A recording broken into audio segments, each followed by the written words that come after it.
on the top of the hill, we having a conversation about our people. And it ain't over with yet. It ain't over with. Hey. We're coming together, yes sir. Get it on camera, them telling them we want jobs in our community and we want opportunity for our youngsters to get in apprenticeship positions. And we know what's going on with this bogus stairway order.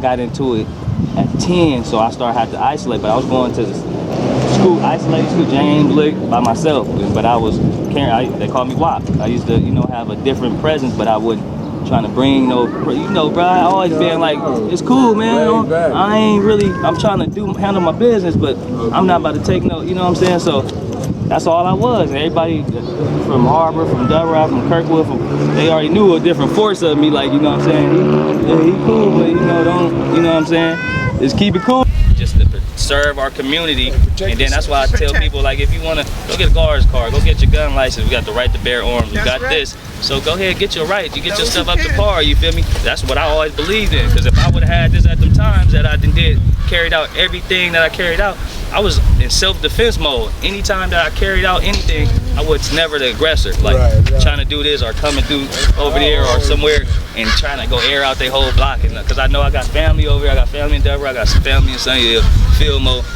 Everywhere I got family, real family, bloodline. So it's like I'm gonna go shoot one of my cousins or something actually if I'm going over there. So I'm thinking that I got that conscious mind frame, and the people that was following me, my people. I'm the youngest in my generation, so, but I'm the youngest in period that was involved in some up here. You know what I'm saying? But I'm like kind of like strong in some ways too, because I've been through a lot that a lot of people that haven't been through.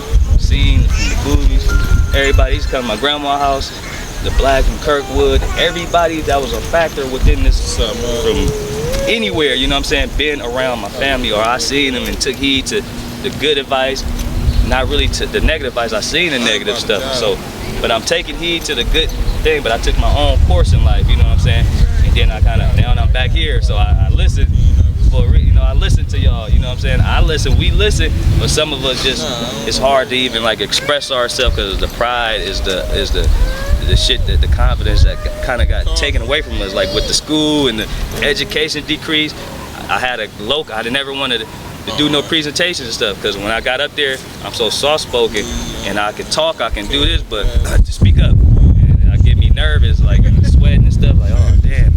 So it kind of like made me want to sit in the back, but I never did sit in the back. I still, like, damn, they're gonna call me. And it's all psychological, because the older generation is talking about the past, the way it was, and when I was a youngster, this how you did it. My mama used to did it like this. We gotta quit passing on those slave traits. We gotta quit passing that on. That's what I had to see when I met the young homies. You know, they had to teach me. I come home from Penn, I'm like an OG. I still got my part in my hair. You know, I'm still thinking it's the old way. You know, they had to show me the 21st century. My son said, Twan Gotti said, Dad, it's the 21st century. You need a cell phone. You need a email address. You need to get on the internet. And I was like, the internet, oh man, I don't do Facebook. But you know what I'm saying? I had to grow. It was a process. Because I was straight out of prison, you know what I'm saying? I still had that prison. I was institutionalized. I was still, hey man, let's go hang with the homies. $200 gate money run out. I'm going straight to GA. You feel me? I had to go to college. I had to go back to school. I had to go to barber college. You know, they met me. I became a barber. You know, the city acknowledged me for coming back and doing right. So I had to engage with the community. So our battle is right here to save the streets. That's right. To save these kids, man, it's right here. And if you OGs don't come back and pay your debt to the hood. Yeah, but see, but how we pay our debt. No, you paying your debt. Wait, let me get this out. How we pay our debt is by passing on the wisdom that allowed us to be seniors. And that wisdom was not running out on our children. That's right. Don't run out. The wisdom was not forsaking one another, but the whole fiber that held us together back then was the love and respect that we had for one another. And that's what we have to reestablish and let them know. Revolution. Let them know. Ain't nobody gonna tear us apart. Look, Did you know that when I met? It's going to enable us to take care of all our kids, especially his little son. His little son's off the hook, look just like that. But it's up to us to plan their future.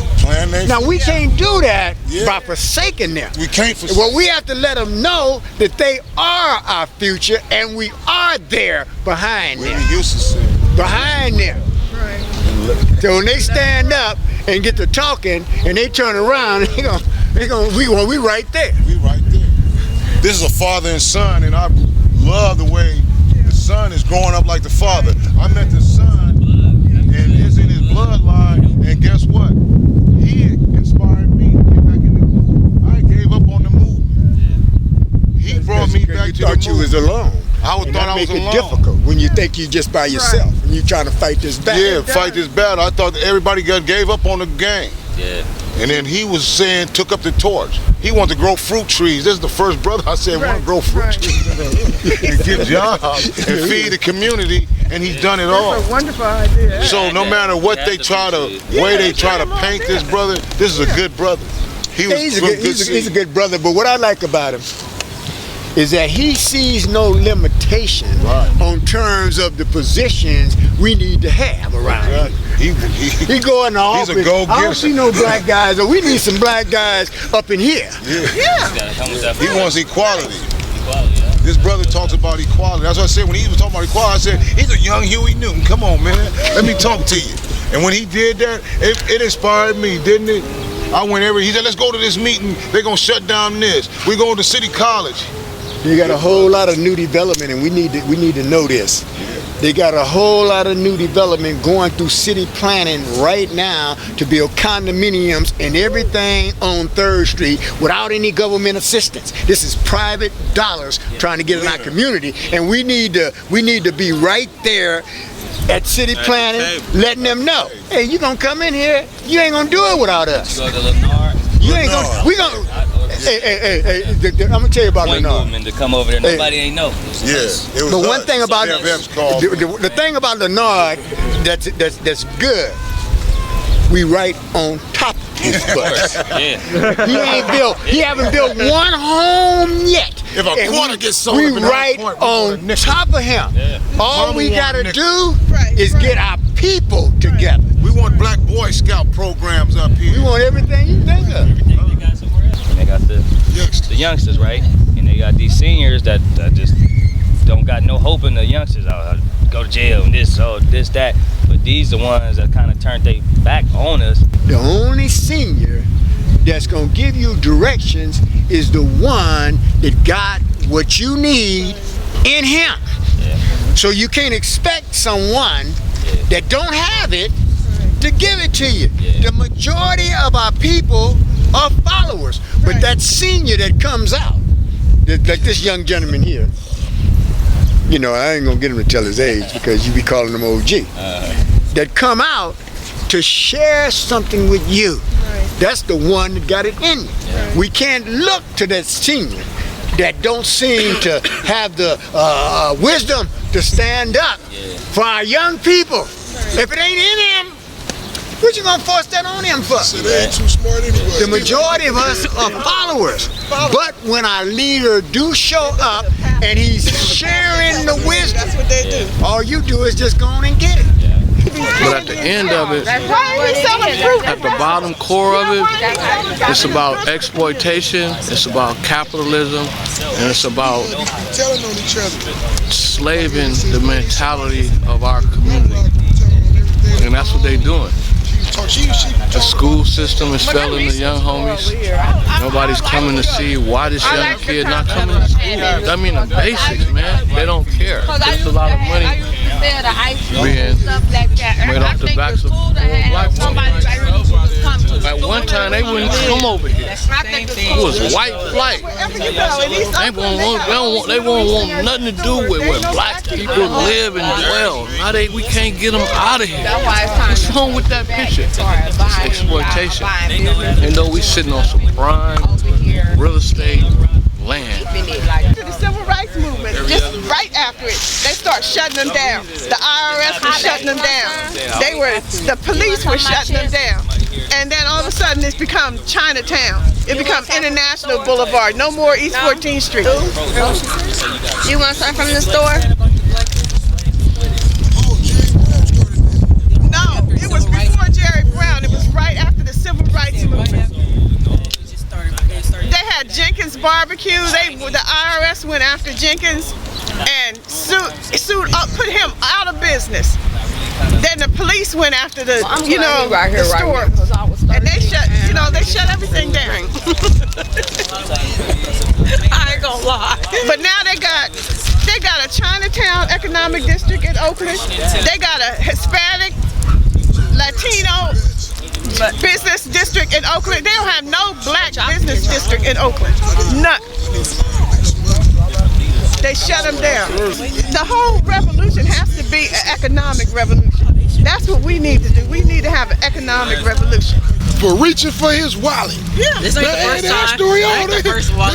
That story old as hell. Like, how many he gonna kill? Him in front of his son saw him get murdered. Was in the bushes. Saw them murder his father. And then they arrested the son. For nothing. They didn't do nothing. He was just riding without, he forgot to turn his lights on, and it was night. I forget to do that too sometimes when I'm driving my car. So you gonna kill him about that? That's crazy. And they say, like, whenever you got like elected black officials over a certain area, the crime rises on black people, or the police brutality rises on black people in that area. So now we got a black president. Police brutality happening all over the country. He said the Sean Bell verdict was justified. So That's what he said. You just tell them like this, Mr. President, we got stuff going on over here in the United States. Our people are over here under a terrorist attack. Do you hear me? Can you come out here? Can you check it out? Can you stop charging so much money to come to see you? Is it because you don't want to hear it? If your eyes stay closed to what's going on in the hood, you ought to be ashamed of yourself too. And they dare him to say anything about it. Dare him. They dare him to say. He said something about Trayvon.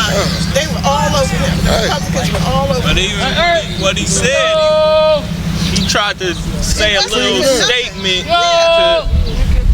But that was after everybody else had already spoke about Trayvon. Before they knew that Saddam Hussein, before they knew that Bin Laden, before they even knew that he was behind the trace. I'm not even saying he was. Bush was saying we want him dead or alive. Before they even Okay, but look, he's coming out condemning the whole country. Yeah. So why is it wrong for Obama to say, oh man, that was wrong what they did? No, why is it okay for him to address Kanye being an asshole? Why is that all right? Why is that even important?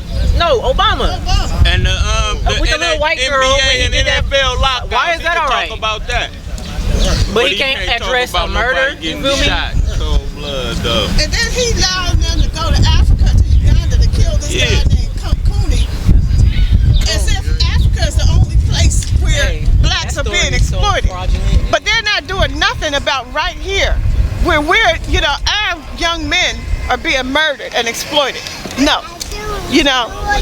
So I don't, having a black president is not benefiting us. When things get tough, we don't roll over. I'm African, I'm Indian, and I'm Chinaman, and I'm white. And I thank God for everything I got in me. I thank God for my pride. Why? Because you couldn't enslave the Indian. You had to go bring the African over here to enslave. So I got that Indian pride, but I got that African strength. I wouldn't be here if you wouldn't have mixed my blood with the black blood. That's right. I wouldn't be here. All I needed was a drop of that blood. A little mud, huh? And everything is everything. So all I'm saying is it ain't over with. And what we got, money can't buy. And if money could buy it, we wouldn't be having this conversation.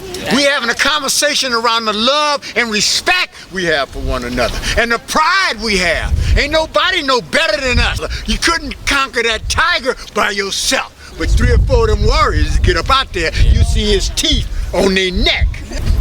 When I got up, I went on a vacation, a retreat. I took my woman, my mobile home, and I got it parked up by Discovery Bay. But I told my better behalf, you got to bring your car. Why? Because I got some things I got to come back to the city to do. But I am so proud to be here, holding this conversation with other members of my race that's ready to do something about what we're going through. And willing to come together and stand together.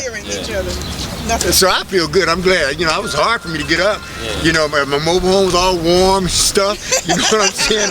My coffee pot was off in there and stuff. And I had to get up out of there because Discovery Bay is on the other side of Oakland. So I had to come a long way.